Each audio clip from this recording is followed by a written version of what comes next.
What's up, everyone, and welcome to the Real Ones Canes podcast. I'm the Beast, Brian London. Brandon is off this week. A bit of an odd schedule with the holidays and everything coming around. Plus, I've had a bad cold, so that's why this episode's coming out a little bit later in the week. But we trudge on, don't we? Yes. All right, so, I prepared a bunch of information and lists and all sorts of stuff regarding all the players in the portal and who's going where and who's coming where and who's leaving Miami and coming to Miami and all that stuff. But I realized that by the time this gets uploaded, and I'm recording this Saturday morning, who knows what will be right and what will be wrong. So rather than date myself by giving you a bunch of information that may be old by the time I say it, we're not going to do that, right? There's plenty of people out there on the intercyberwebs, on the Twitters, on the X's, on the Blue Skies, on the Facebooks, on the Instas, on the TikToks that are giving you up-to-the-date visits and all sorts of rumors and this and that. I don't need to be the person to do that. But I do want to discuss two things regarding the portal in Miami. I was a little bbit surprised that Isaiah Horton entered the portal, and completely shocked? No, not because nothing these days should shock you regarding the portal and player movement in college football. It's free agency. It's movement is all over the place. So nothing shocks me, but I was a little surprised because I really felt like Isaiah Horton was the next one, right? Now, listen, I think we have a good fleet of young receivers coming up behind him with JoJo and Nikar and Chance Robinson, and hopefully Ray can develop into something. But Isaiah seemed to be the guy that was going to be, the next big one next season. So I thought he had plenty of opportunity, right? The players he would be competing, there was no more Jacoby or Xavier for him to compete with for playing time or targets. So from that standpoint, it looked to be a good opportunity for him. But as I asked around and dug deeper, and I don't want to say too much because I don't want to lead anyone in a wrong direction or anything like that. But here's, generally speaking, let me just throw this out there about the insides of the way a college football team works. And just for those of you that don't know, okay, because you're it's been a while. But for a good decade plus, I traveled with, literally was embedded with the Miami Hurricanes. I was a sideline reporter, executive producer on the radio broadcast. I was on the team plane. I was in the team hotel. Team buses. I travel with the team, okay? And so I have a good idea of how college football programs kind of work internally and things that happen behind closed doors. I have an idea. Now, I'll be honest, I'm not down in Coral Gables every day and embedded with this team. No, I do know. I know a lot of people that are. So, there's that. But generally speaking, inside a college football team, there's stuff that happens that you never hear or see. And a lot of it is you could have disagreements between individual players. You could have disagreements between position groups. You could have disagreements between the offense and the defense. You could have disagreements between coaches and players and coordinators and players. You could have disagreements between coaches and coordinators and coordinators and coordinators and coaches and coaches. And, it's a large group of people that are working under. I mean, just think about your place of work, right? Wherever you work, you're Chuck, the construction guy, you're Bob, the bartender, you're Rachel, the finance person at a company, whatever you are, right? You work at a company, you work at a job. There's disagreements, right? You don't 100% tiptoe through the tulips with every coworker you ever have. I mean, certainly in my background, working in radio, that wasn't the case. And the same thing is, for a college football program. So things happen. But most of the time, you never hear about it, never see it, especially in college. Now, in the pros, those guys every once in a while will go to the media and throw shots at each other and what have you, and it comes out a little bit, especially if a team's losing. So when things happen internally in the college football team, the public doesn't know, public doesn't hear. But what I will say about this Miami Hurricanes team is that Cam Ward came in and it became his team.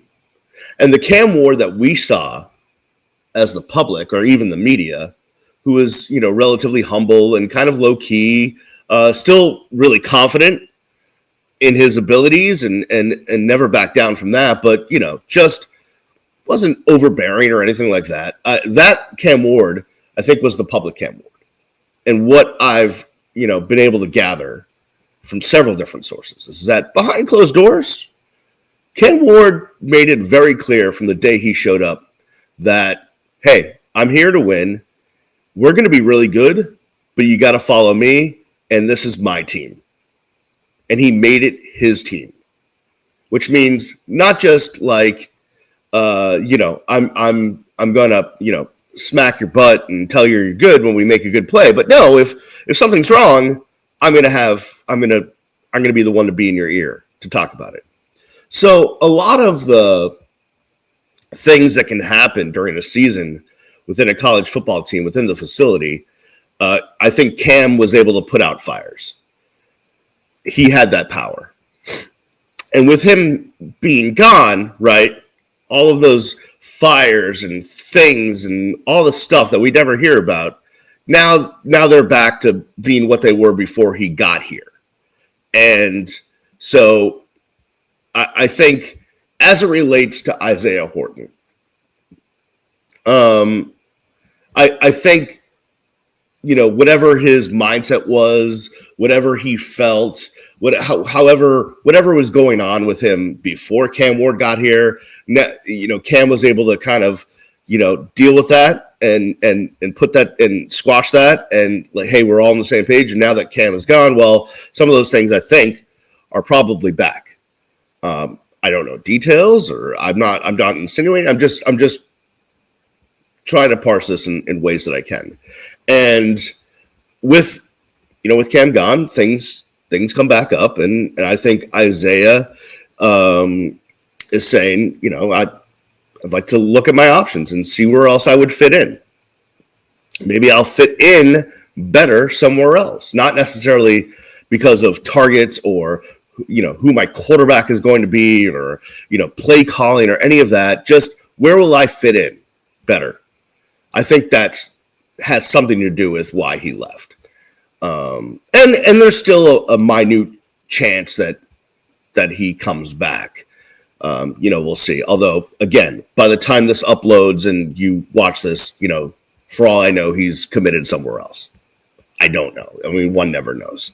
So that's that situation. The other, I at first when I saw Riley Williams, the tight end, declare for the portal, that kind of hit me a little bit. Because I think he had some good promise as a tight end. I mean, this year was Arroyo's year, and I thought maybe he'd be the next guy. We have another Elijah. We have 17 Elijahs on the team that is behind him. So I thought Riley would be the next guy. But, as heralded as a recruit as he was, nothing – don't take this the wrong way if you're a Riley Williams fan. He was fine. He was good. Perfectly fine. But nothing stood out to me like this guy is next level this guy's gonna be Jeremy Shockey, Greg Olson, Bubba Franks. God, I'm dating myself. I could date myself more. Saeed Tucker. This guy's gonna be the next great, amazing tight end. Jimmy Graham at the University of Miami. I mean, maybe, possibly, he may go somewhere else and next year we're like, go. We could have had that one. And I don't know why he left. There's a lot of kind of jibber jabber out there that he wants to go back west, wants to be closer to the West Coast, which is, fine. I get, like, people get homesick, people want to be where they're comfortable, all of that stuff. So I get all of that. There's so many factors that go into all of this stuff that have nothing to do with actual football, right? It just, as amazing as I think the University of Miami is, and I was down there this week for a meeting not related to athletics for academic reasons. Don't even ask. But I think it's heaven on earth. I love walking around that campus. I love being down there. But, Miami's not for everyone. UM's not for everyone. You're all the way at the one end of the United States of America. Maybe you want to be at the other end of the United States of America. Whatever it is, things come up. So will we miss Riley Williams? I think depth-wise, yes. I think you now have to go find a tight end in a portal to replace him. But and you have recruits coming in and all that stuff. But you would have liked to instantaneously just Elijah Arroyo left. Okay, Riley Williams next one up. Okay, good. But that's not the case. Otherwise, besides those two, there's no one that has left the University of Miami where I'm like, oh man, oh geez, what are we gonna do? Holy biscuit, we won't even have a program. Like that's not the case. So the couple of guys that have already committed, defensive back, which we need a fleet more of them, and CJ Daniels from LSU are good pickups, and I think they'll really help. Right. CJ Daniels, I've had my eye on him. He had some injuries that impacted him. Really good receiver. I don't think he's gotten into the end zone enough, but I don't know how much you can put that on him rather than system, quarterback, and all the other factors. But, great addition to the team for sure. And there'll be more. And I think Mario and the staff have demonstrated pretty good excellence when it comes to getting these kids in the portal. And I was texting with Brandon about some of this portal stuff, and it's just like we were just both like, yeah, this is how it is. Unless something changes, this is how it's going to be every year. Where half your team changes every year. I just memorized that roster. Okay, that's out the door now to memorize a new roster. So, welcome to college football. We'll have more of a preview of the Pop-Tarts Bowl. I can't believe I'm saying that next week. And I'll bring you some more news as it comes in, and I'm sure there'll be more portal commitments and stuff like that in the next week, and we'll go over that stuff. So that was just my quick thoughts on Isaiah and Riley and the portal up until now. We're going to take a break. On the other side, I have some college football playoff thoughts and a few other things. We'll get to that on the other side. You're listening and watching the Real Ones Canes podcast. Welcome back to the Real Ones Canes podcast. I'm the Beast, Brian London. Brandon O'Doy is off this week.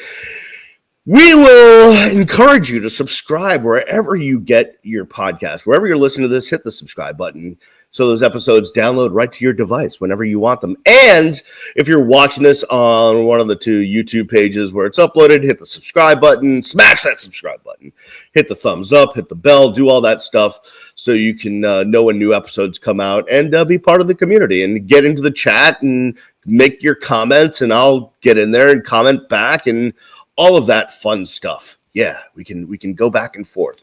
So I'm recording this Saturday, December 21st, in the morning, as you can tell by the sun shining on my bald head. And last night was the first ever home college football playoff game in this new 12-team college football playoff.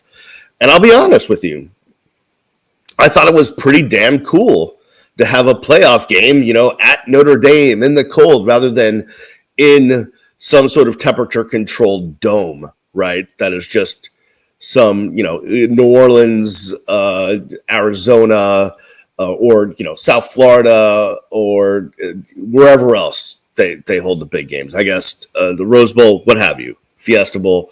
I already said Arizona. Did I? Yeah, I did. But you get the point. Houston, wherever they throw these big games. I liked it being on campus. It was really cool. I think it has that.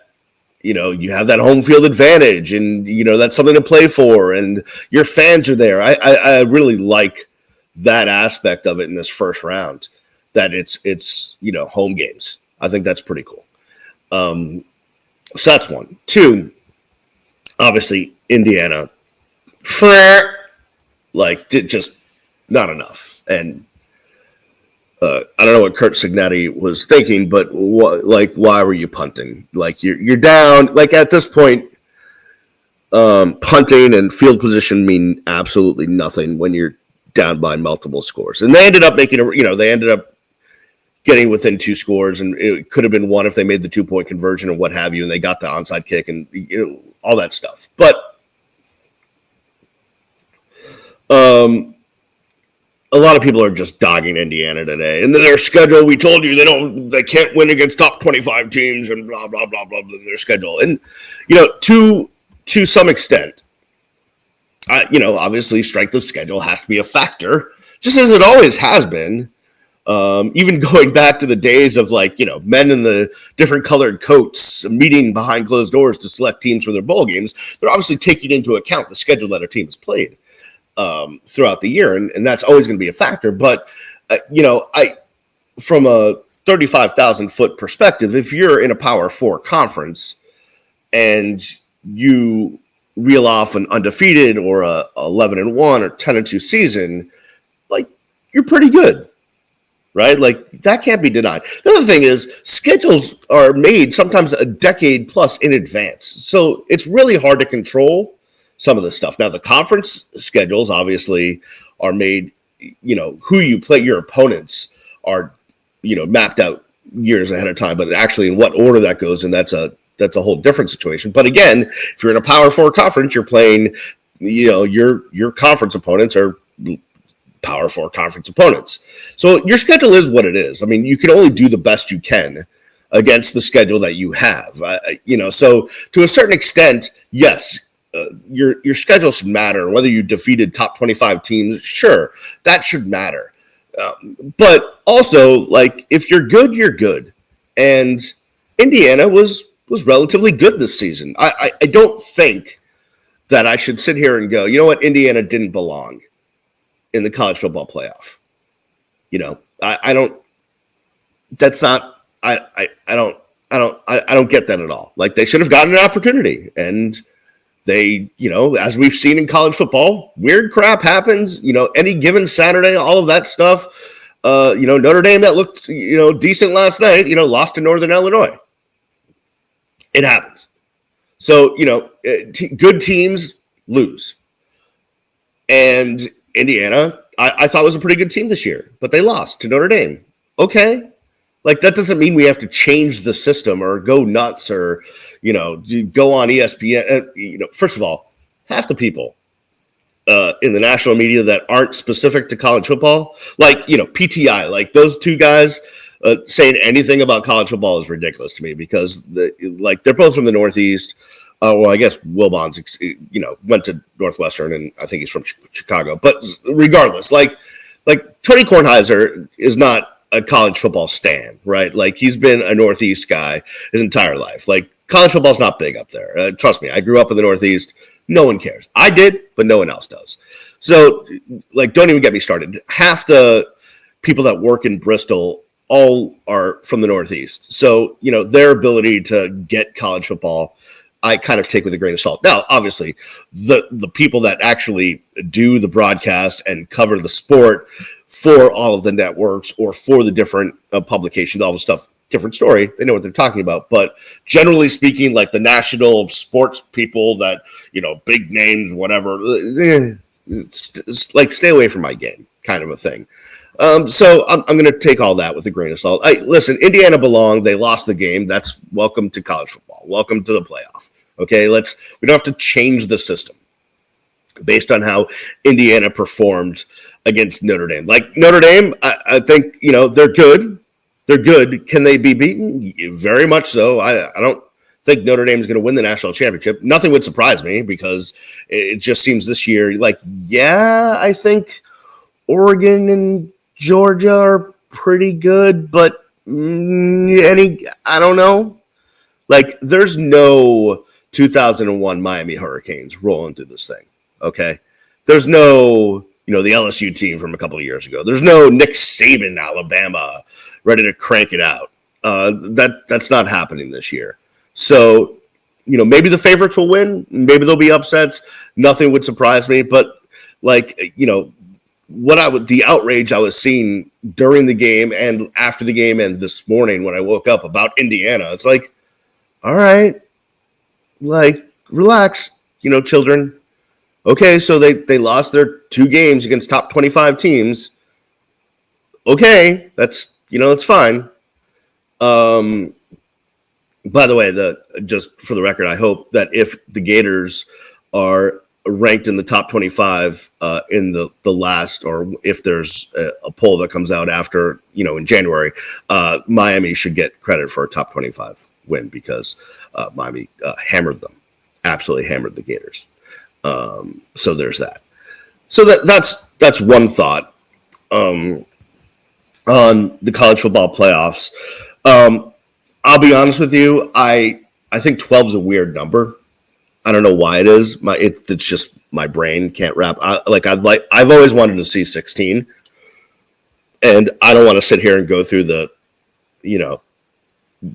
process by which you would add another layer of games and sites and this and that, because that's not my job. I don't get paid the big bucks to do that. But I'd like to see 16. And yeah, you're still going to get an argument. The 17th team should belong and blah, blah, blah, blah, blah.